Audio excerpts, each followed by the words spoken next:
ಈ ನಡುವೆ ಯಾವ ಕಾರಣಕ್ಕೆ ಅವತ್ತು ರಾಜೀನಾಮೆ ಕೊಡಬೇಕಾಯ್ತು ಹೇಳಿದ್ದೀನಿ. ಈ ಬಾರಿ ಅದೇ ಪರಿಸ್ಥಿತಿ ಸಿದ್ದರಾಮಯ್ಯನವ್ರಿಗಿದೆಯಾ ಅದನ್ನು ಹೇಳ್ತೀನಿ. ಅದಕ್ಕಿಂತ ಮೊದಲು ಮೂಡ ವಾಲ್ಮೀಕಿ ಹಗರಣ ಖಂಡಿಸಿ ಇತ್ತ ಬಿಜೆಪಿ ಜೆಡಿಎಸ್ ಮೈತ್ರಿಕೂಟ ಕಾಂಗ್ರೆಸ್ ಸರ್ಕಾರದ ವಿರುದ್ಧ ಪಾದಯಾತ್ರೆ ನಡೆಸ್ತಾ ಇದೆ. ಅತ್ತ ಬಿಜೆಪಿ ಶಾಸಕ ಎಸ್ ಟಿ ಸೋಮಶೇಖರ್ ಮಾತ್ರ ಕಾಂಗ್ರೆಸ್ ಪಕ್ಷದ ಜನಾಂದೋಲನಕ್ಕೆ ಬೆಂಬಲ ನೀಡಿದ್ದಾರೆ ಎಂಬ ಪ್ರಶ್ನೆ ಮೂಡ್ತಾ ಇದೆ. ಯಾಕೆ ದೋಸ್ತಿ ಪಾದಯಾತ್ರೆಯಲ್ಲಿ ಕಾಣಿಸಿಕೊಳ್ಳಿಲ್ಲ ಬಿಜೆಪಿ ರೆಬೆಲ್ ಶಾಸಕ ಎಸ್ ಟಿ ಸೋಮಶೇಖರ್, ಆದರೆ ಪಾದಯಾತ್ರೆ ವಿರುದ್ಧ ಕಾಂಗ್ರೆಸ್ ಹಾಕಿರುವ ಬ್ಯಾನರ್ಗಳಲ್ಲಿ ಎಸ್ ಟಿ ಸೋಮಶೇಖರ್ ಅವರ ಫೋಟೋ ಕಾಣಿಸ್ಕೊತಾ ಇತ್ತು. ಇದು ಗೊತ್ತಿದ್ದೇ ಆಗಿರುತ್ತೆ.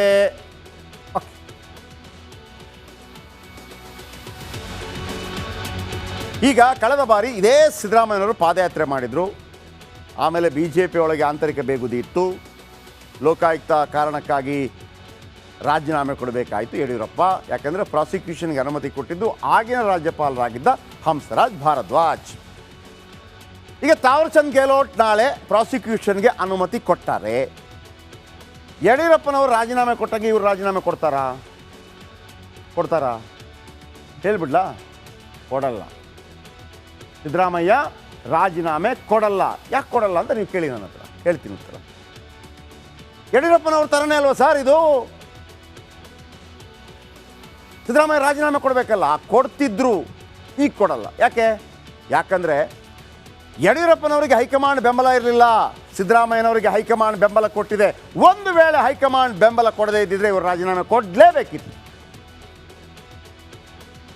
ರಾಹುಲ್ ಗಾಂಧಿ ಹೇಳೇ ಬಿಟ್ರು, ಇಲ್ಲ ಸಿದ್ದರಾಮಯ್ಯನವರೇ ನಿಮ್ಮ ಜೊತೆ ನಾವಿರ್ತೀವಿ, ಎಲ್ಲರೂ ಸಪೋರ್ಟ್ ಮಾಡಬೇಕು. BSYಗೆ BJP ಹೈಕಮಾಂಡ್ ಕೈ ಕೊಟ್ಟಿತ್ತು, ಆದರೆ ಸಿದ್ದರಾಮಯ್ಯನವರಿಗೆ ಸಪೋರ್ಟ್ ಮಾಡಿದೆ ಹೈಕಮಾಂಡ್, ಕಾಂಗ್ರೆಸ್ ಹೈಕಮಾಂಡ್. ಇದರ ಜೊತೆ ಅವರ ಜೊತೆ ನಿಂತಿದೆ ಹೈಕಮಾಂಡ್. ಈಗಲೂ ಸಿದ್ದರಾಮಯ್ಯ ಅವರನ್ನು ನಂಬಿದೆ, ನೀವು ತಪ್ಪು ಮಾಡಿಲ್ಲ ಅಂತ ನಂಬಿದೆ ಹೈಕಮಾಂಡ್. ನೀವೇನು ಬೇಕಿದ್ರು ತೀರ್ಮಾನ ತಗೊಳ್ಳಿ, ನಾಳೆ ತಗೊಳ್ತಾರೆ ನೋಡಿ ತೀರ್ಮಾನ. ನಾಳೆ ನೀವು ನೆನಪಿಟ್ಕೊಳ್ಳಿ, ಕೆಲವು ಹೊಸ ಮಂತ್ರಿಗಳು ಎಂಟ್ರಿ ಆಗ್ತಾರೆ. ಕಾರಣ ನಂಬರ್ 2, ಯಾರೊಬ್ಬ ತುಟಿಕ್ ಪಿಟಿಕ್ ಅಂದ್ನ ಸಿದ್ದರಾಮಯ್ಯ ವಿರುದ್ಧ ಕಾಂಗ್ರೆಸ್ನಲ್ಲಿ. ಹೌದ್ರಿ, ಆರೋಪ ಬಂದಿದೆ, ರಾಜೀನಾಮೆ ಕೊಡಬೇಕು. ಯಾರಾದರೂ ಕೇಳಿದ್ರ? ಇಲ್ಲ. ಅಟ್ಲೀಸ್ಟ್ DK ಶಿವಕುಮಾರ್ ಆದರೂ ಹೇಳಬೇಕಿತ್ತಲ್ಲ, ಆರೋಪ ಬಂದಿದೆ ಎದುರಿಸಲಿ ಅಂತ ಹೇಳಿದ್ರಾ? ಇಲ್ಲ. BJPಯಲ್ಲಿ ಎಷ್ಟು ಜನ ಹೇಳಿದರು? ವಿಜೇಂದ್ರ ಮೇಲೆ ವಿಶ್ವಾಸ ಇಲ್ಲ ಅಂತೇಳಿ ಬಸವನಗೌಡ ಪಾಟೀಲ್ ಯತ್ನಾಳ್ ಹೇಳಿದರು, ರಮೇಶ್ ಜಾರಕಿಹೊಳಿ ಹೇಳಿದ್ರಲ್ವಾ? ಇವ್ರ ಬಗ್ಗೆ ಯಾರಾದರೂ ಹೇಳಿದ್ರ? ಸೊ ಇಡೀ ಕ್ಯಾಬಿನೆಟ್ ಸಪೋರ್ಟ್ ಮಾಡ್ತು. ಮೊನ್ನೆ ಬ್ರೇಕ್ಫಾಸ್ಟ್ ಮೀಟಿಂಗ್ ಕರೆದಾಗ ಎಲ್ಲರೂ ಬಂದರು.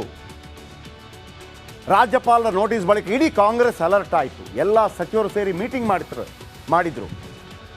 ರಾಜ್ಯಪಾಲರ ನೋಟಿಸ್ಗೆ ಸೆಡ್ಡು ಹೊಡೆಯುವಂಥ ತೀರ್ಮಾನವನ್ನು 5 ಗಂಟೆಗಳ ಕಾಲ ತಗೊಂಡ್ರು. ಸಿದ್ದರಾಮಯ್ಯ ಪರ ಹೇಳಿಕೆಗಳನ್ನು ಕೊಟ್ಟಿದ್ರು, ರಕ್ತ ಕ್ರಾಂತಿ ಆಗತ್ತೆ ಅಂತ ಹೇಳಿದ್ರು. ಆಮೇಲೆ ಮೂರನೇ ಅತೀ ದೊಡ್ಡ ಬಲ ಯಾರ್ದು ಗೊತ್ತಾ? ಮೂರನೇ ಕಾರಣ ಇವರು ರಾಜೀನಾಮೆ ಕೊಡೋದಿಲ್ಲ ಅನ್ನೋದಕ್ಕೆ DKC ಎಂಬ ಪ್ರಬಲಾಸ್ತ್ರ. ನೋಡಿ, ಇದು ಗ್ರೇಟ್. ಇಲ್ಲಿ ನನಗೆ DK ಶಿವಕುಮಾರ್ ಒಬ್ಬ ಗ್ರೇಟ್ ರಾಜಕಾರಣಿಯಾಗಿ ಕಾಣ್ತಾರೆ. ಯಾಕಂದರೆ ಸಿಕ್ಕ ಅವಕಾಶ ಬಿಡೋದಿಲ್ಲ ಯಾರು ಕೂಡ. ಕಿತ್ಕೊಂಡು ತಿನ್ನೋದು, ಆಯ್ಕೊಂಡು ತಿನ್ನೋದು ಅಂತಾರಲ್ಲ, ಅದಕ್ಕೆ ರೆಡಿ ಇಲ್ಲ DK ಶಿವಕುಮಾರ್. ಯಾಕಂದರೆ ಈ ಸಂದರ್ಭದಲ್ಲಿ ಯಾರಾದರೂ ದೊಡ್ಡ ರೆಬೆಲ್ ಆಗುವ ಅವಕಾಶ ಇದ್ದಿದ್ರೆ ಅದು DK ಶಿವಕುಮಾರ್. ಬಟ್ ಅವ್ರು ಆಗ್ತಾ ಇಲ್ಲ. ಸಿದ್ದು DKC ಕಿತ್ತಾಡ್ಕೋತಾರೆ ಅಂತ ಎಲ್ಲ ಅಂದ್ಕೊಂಡಿದ್ದಾರೆ. ಆದರೆ ಸಿದ್ದರಾಮಯ್ಯ ಮತ್ತು DKC ನಡುವಿನ ಬಾಂಧವ್ಯ ಯಾರಿಗೂ ಗೊತ್ತಿಲ್ಲ. ನೀವು ಕ್ಯಾಬಿನೆಟ್ನಲ್ಲಿರುವಂಥ ಯಾವುದಾದ್ರೂ ಮಂತ್ರಿಗಳನ್ನು ಕೇಳಬೇಕು. ಹೊರಗಡೆ ಕಾಣ್ತಾ ಇದ್ದಾರೆ, ಆಮೇಲೆ ಆಸೆ ಇಲ್ಲ ಅಂತಲ್ಲ. ಆದರೆ ರಾಜ್ಯ ಕಾಂಗ್ರೆಸ್ನಲ್ಲಿ ಸದ್ಯ DCM DKC ನಂಬರ್ 2 ಅವರೇ ಬೆಂಬಲ ಕೊಡ್ತಾ ಇದ್ದಾರೆ ಸಿದ್ದರಾಮಯ್ಯಗೆ. ಸಿದ್ದರಾಮಯ್ಯ ನಿವೃತ್ತರಾದರೆ DKC ಅನಭಿಷಿಕ್ತ ದೊರೆ. ಅರ್ಥ ಆಯ್ತಾ? ಅನಭಿಷಿಕ್ತ, ಯಾರು ಕೆಮ್ಮಂಗಿಲ್ಲ ಅಂತ ಹೇಳ್ತಾರಲ್ಲ, ಆ ಥರ ನಂಬರ್ 1 ಆಗ್ತಾರೆ ಇವರ ನಂತರ. ಆದರೆ DKC ಅವರಿಗೆ ಯಾವುದೇ ಕಾರಣಕ್ಕೂ ಕೂಡ ಸಿದ್ದರಾಮಯ್ಯನವರನ್ನು ಕೆಳಗಿಳಿಸಿ ಬಲವಂತದಿಂದ ಕಿತ್ತುಕೊಂಡ ಕುರ್ಚಿ ಬೇಕಾಗಿಲ್ಲ, ಆ ಕೆಟ್ಟ ಹೆಸರು ಬೇಕಾಗಿಲ್ಲ.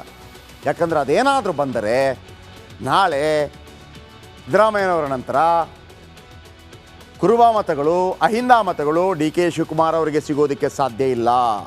ಹಾಗಾಗಿ DK ಶಿವಕುಮಾರ್ ಕೂಡ ಹೇಗೆ ಬೇಕು ಅಂತಂದರೆ ಬೆಳ್ಳಿ ತಟ್ಟೆಯಲ್ಲಿ ಹರಿವಾಣದಲ್ಲಿ ಕೊಡಬೇಕು.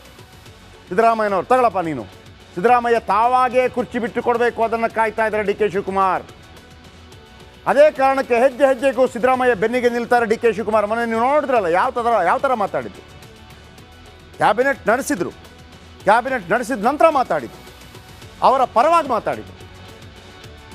ಹಾಗಾಗಿ ಡಿ ಕೆ ಶಿವಕುಮಾರ್ ಬೆನ್ನಿಗೆ ನಿಂತದ್ದು ಸಿದ್ದರಾಮಯ್ಯನವರಿಗೆ ಅತಿ ದೊಡ್ಡ ಬಲ, ಆನೆ ಬಲ. ಕಾರಣ ನಂಬರ್ 4, ರಾಜೀನಾಮೆ ಕೊಡಲ್ಲ. ಕಾರಣ ನಂಬರ್ 4 ಏನು? ಮತ ಒಡೆಯೋ ಭೀತಿ ಇದೆ. ಚುನಾವಣಾ ರಾಜಕೀಯ ತೊರೆಯಲಿದ್ದಾರೆ ಸಿದ್ದರಾಮಯ್ಯ ಇವತ್ತಲ್ಲ ನಾಳೆ. ಅಂದರೆ ನೆಕ್ಸ್ಟ್ ಅವ್ರು ಚುನಾವಣೆಗೆ ನಿಲ್ಲಲ್ಲ. ಅವರ ಜೊತೆ ಒಂದು ವೋಟ್ ಬ್ಯಾಂಕ್ ಇದೆ, ಅಹಿಂದ ವೋಟ್ ಬ್ಯಾಂಕ್. ನೀವು ನಂಬಿ ಬಿಡಿ. ಸಿದ್ದರಾಮಯ್ಯನವರ ಕಾರಣಕ್ಕಾಗಿ, ಕಾಂಗ್ರೆಸ್ ಕಾರಣಕ್ಕಾಗಿದ್ದು ಹೆಚ್ಚು, ಸಿದ್ದರಾಮಯ್ಯನವರ ಕಾರಣಕ್ಕಾಗಿ 95% ಮುಸ್ಲಿಂ ಕಾಂಗ್ರೆಸ್ಗೆ ವೋಟ್ ಹಾಕಿದೆ, 95% ಕುರುಬರು ಕಾಂಗ್ರೆಸ್ಗೆ ವೋಟ್ ಹಾಕಿದ್ದಾರೆ. ಬಹುತೇಕ ಅಹಿಂದ ವರ್ಗ ಸಿದ್ದರಾಮಯ್ಯ ಕಾರಣಕ್ಕಾಗಿ ವೋಟ್ ಹಾಕಿದೆ. ಇಲ್ಲ ಅಂತೇಳಿ ನೋಡೋಣ. ರಾಜೀನಾಮೆ ಕೊಟ್ಟರೆ ಹೇಳಿದ್ರಲ್ಲ, ಅಹಿಂದ ರೆಡಿಯಾಗಿತ್ತು ಗಲಾಟೆ ಮಾಡೋದಕ್ಕೆ, ಮಾಡುತ್ತೆ ಕೂಡ. 2028 ಚುನಾವಣೆಯಲ್ಲಿ ಸಿದ್ದು ಸ್ಪರ್ಧೆ ಇಲ್ಲ, ಮಾಡೋದಿಲ್ಲ. ಈ ಸಲ ನೆಕ್ಸ್ಟ್ ಟೈಮ್ ಏನಾದರೂ ಸಿದ್ದರಾಮಯ್ಯ ಮಾಡಿದರೆ ಮಾಡಲಿಕ್ಕಿಲ್ಲ ಅಂದ್ಕೊಂಡಿದ್ದೀನಿ. ಯಾಕಂದರೆ ಒಂದು ಈ ಹಿಂದೆನೇ ಹೇಳಿದರು ಮಾಡೋದಿಲ್ಲ ಅಂತ. ಈ ಸಲ ಮಾಡಿದರು, ಇನ್ನೊಂದು ಸಲ ಮಾಡಿದರೆ ಅದು ಅವರೇ ಕನ್ನಡಿಯಲ್ಲಿ ನೋಡ್ಕೋಬೇಕಾಗತ್ತೆ. ಸಿದ್ದರಾಮಯ್ಯನವ್ರಿಗೂ ಗೊತ್ತಿದೆ, ಅವರು ಅದೇ ಅವರು ಪರಿತಪಿಸ್ತಾ ಇರೋದು. 45 ವರ್ಷ ಗೌರವಯುತವಾಗಿ ನಡ್ಕೊಂಡಿದ್ದೀನಿ, ಈ ಕಾರಣಕ್ಕಾಗಿ ನಾನು ಸಿಕ್ಕಾಕೊಂಡು ಕೆಳಗಿಳಿದ್ರೆ ಮರ್ಯಾದೆಯಲ್ಲಿರುತ್ತೆ. ಗೌರವಯುತ ವಿದಾಯ ಬೇಕಿದೆ. ಗೌರವಯುತ ವಿದಾಯ ಕೊಡಲು ಕೈಪಡೆ ತಯಾರಿ ಮಾಡ್ತಾ ಇದೆ. ಸುಮ್ಮನೆ ಅವರನ್ನು ಬಿಟ್ಟು ಕಳಿಸೋದಿಲ್ಲ. ಯಾಕಂದರೆ ಅವರ ಹಿಂದೆ ದೊಡ್ಡ ವೋಟ್ ಬ್ಯಾಂಕ್ ಇದೆ ರೀ. ಸಿದ್ದರಾಮಯ್ಯ ಹೋದ ತಕ್ಷಣ ಅವ್ರ ಜೊತೆಗಿರೋ ಈಗ ಉಳಿದವರೆಲ್ಲ, ಇವರ ಅಕ್ಕಪಕ್ಕದಲ್ಲಿದ್ದವರೆಲ್ಲ ಭಯಪಡೋದು ಯಾಕೆ? ಡಿ ಕೆ ಶಿವಕುಮಾರ್ ಬಂದ ನಂತರ ಆ ವೋಟ್ನ ಈಗ ಇವರನ್ನು ಚೆನ್ನಾಗಿ ನಡೆಸ್ಕೊಂಡ್ರೆ, ಸಿದ್ದರಾಮಯ್ಯನೂ ಚೆನ್ನಾಗಿ ನಡೆಸ್ಕೊಂಡ್ರೆ ಡಿ ಕೆ ಶಿವಕುಮಾರ್ ಪರವಾಗಿ ಕ್ಯಾಂಪೇನ್ ಮಾಡ್ತಾರೆ, ನೆಕ್ಸ್ಟ್ ವೋಟ್ ಕೊಡಿಸ್ತಾರೆ. ಆ ವೋಟ್ ಡಿ ಕೆ ಶಿವಕುಮಾರ್ಗೆಲ್ಲ ಬಂದರೆ, ಡಿ ಕೆ ಶಿವಕುಮಾರ್ ಮುಖ್ಯಮಂತ್ರಿ ಆದ ನಂತರ ಈ ಯಾರನ್ನ Satish Jarkiholi, M B Patil, Rajanna, George ಇವರನ್ನೆಲ್ಲ ಸರಿಯಾಗಿ ನಡೆಸ್ಕೊಳ್ಳೋದಿದ್ರೆ, ಹಾಗಾಗಿ ಅವರು ಸೇಫ್ಟಿ ನೋಡ್ತಾ ಇದ್ದಾರೆ. ನಮ್ಮನ್ನು ಉಪಮುಖ್ಯಮಂತ್ರಿ ಮಾಡಿ ಮತ್ತೊಂದು ಮಾಡಿ ನಾನು ಸತೀಶ್ ಜಾರಕಿಹೊಳಿ ಕತೆ ಹೇಳಿದ್ರು, ಅದು ಬೇರೆ ಕತೆ. ಆಮೇಲೆ 5ನೇ ಪಾಯಿಂಟ್ ಏನಪ್ಪ ಅಂತಂದರೆ, ಬಿ ಜೆ ಪಿಗರಿಂದ ಕೂಡ ಬೆಂಬಲ ಇದೆ ಇದಕ್ಕೆ. ಸಿದ್ದರಾಮಯ್ಯಗೆ ಬೆಂಬಲ ಇದೆ. ಯಾಕೆ? ಪಾದಯಾತ್ರೆಗೆ ಬಹುತೇಕರು ಬೆಂಬಲ ಕೊಡ್ತಾ ಇಲ್ಲ, ನಿಮ್ಗೆ ಗೊತ್ತಿರಲಿ.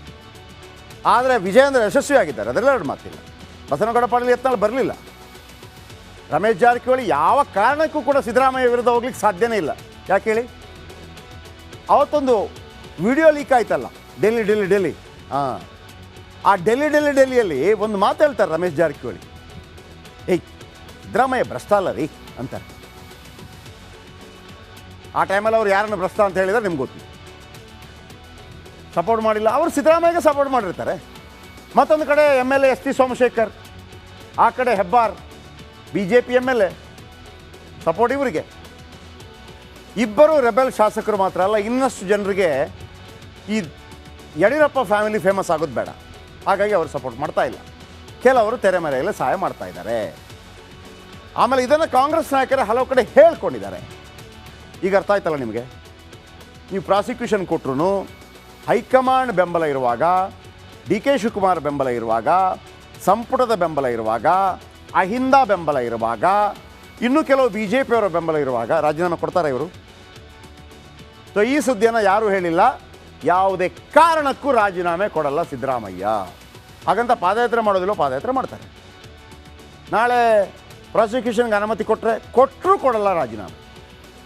ಇದು ಬರೆದಿಟ್ಕೊಂಡು